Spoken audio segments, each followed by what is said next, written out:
அக்கா, என்ன மன்னிச்சிருங்கக்கா. நீங்க பீரோக்குள்ள ஒளிஞ்சிருப்பியேன்னு நான் சத்தியமா நினைக்கலக்கா. நான் பீரோக்குள்ள போறப்ப பீரோ பூட்டாம தானே இருந்துச்சு. அதுக்கப்புறம் நீ எதுக்காக பூட்டின? அக்கா, அத ஏன்க்கா நீங்க கேக்குறிய? பீரோக்குள்ள அம்மா, நான், தம்பி 3 பேரும் இருக்கிற போட்டோ இருக்கு. பீரோவை திறந்து அந்த கிரிஜா பாத்துட்டானா பெரிய ஆபத்து ஆயிடுமோன்னு தான் நான் அவளுக்கு தெரியாம நைசா பீரோவை பூட்டி வச்சுட்டேன். நீங்க உள்ள இருக்கிறது எனக்கு தெரியவே இல்ல. என்ன மன்னிச்சிருங்க.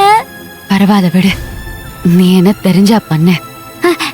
இருந்தாலும்க்கா, தெரியாம பண்ணி நான் உங்களை கஷ்டப்படுத்திட்டேன்ல. அதெல்லாம் பரவாயில்ல விடு. ஆனா நீ நிஜமாவே சூப்பரா சமாளிச்ச. எப்படியோ அவங்க கிட்ட இருந்து நாம 2 பேரும் சமாளிச்சிட்டோம், அது போதும். சூப்பரா சமாளிச்சே நீங்க சொல்றீங்க. ஐயோ, அதுக்குள்ள நான் பட்ட பாடு எனக்கு தான் தெரியும்.